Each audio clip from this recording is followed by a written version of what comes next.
Waratahs and Highlanders, folks. Yesterday, 32 points to 20. Pretty good win for the Tars.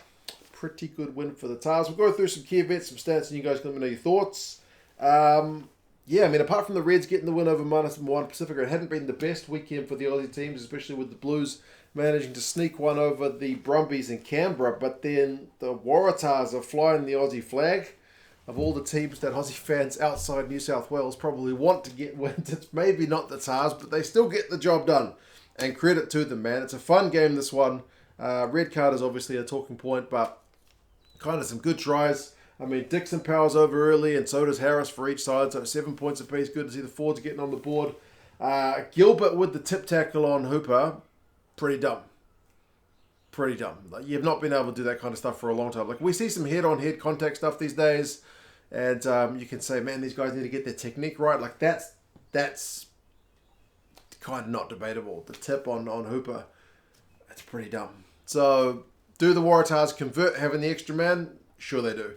Edmed whiteboard and Nawani Tawase, 5 points because they missed the conversion. And then Hooper kind of catches the Highlanders boys with their pants down at the side of the ruck. Nobody's there. He's got the pace to just exploit that. And goes over. So, 12 points during the red. Tars have got a nice 19-7 lead at halftime, although right towards the end of the red card, the Tars do concede a penalty, which when Dixon comes on, when Banks comes on, he's able to kick over. It'd be nice to see Dixon take a shot at goal, though, to be fair. 19 points to 10. Tars have still got a decent lead, but then Paddy Ryan gets a yellow card for a clean out on Dixon. That one is the old head-on-head, but pretty low, so they mitigate it down to a yellow.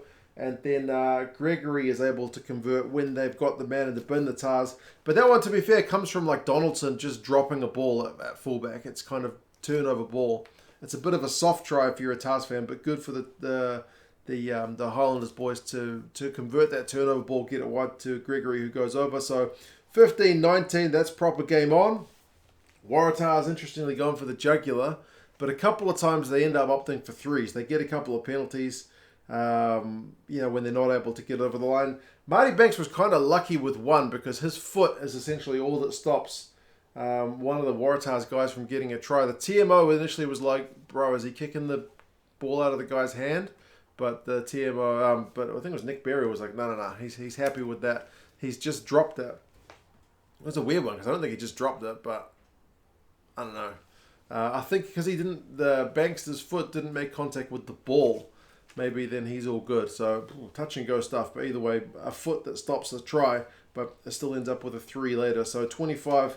The Tars are still looking pretty comfortable with 10-point lead.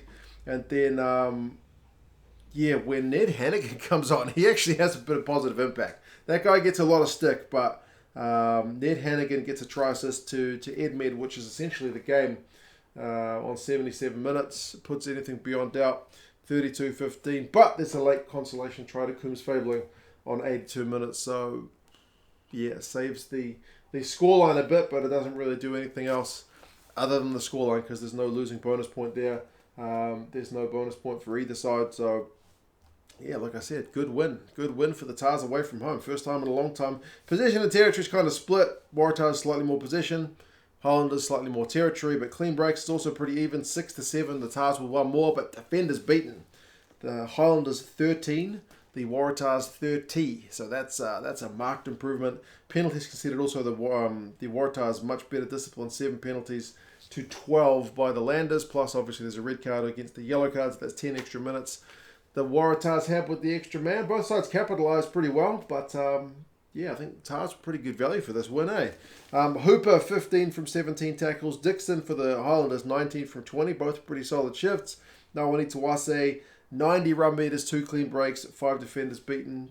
Pretty solid. So, both these sides are in the playoff spots.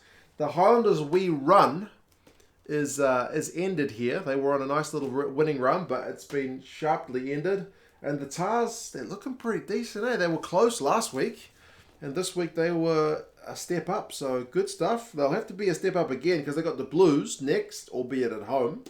And they may take some lessons from what the Brumbies showed about, how you can disrupt the Blues play because the Blues were far from succinct against the far from fluid against the Rugby, so the Waratahs may be able to take some lessons there, but they're also their own team. They can play their own game, and the Highlanders will face the Rebels. Their destiny is still in their own hand.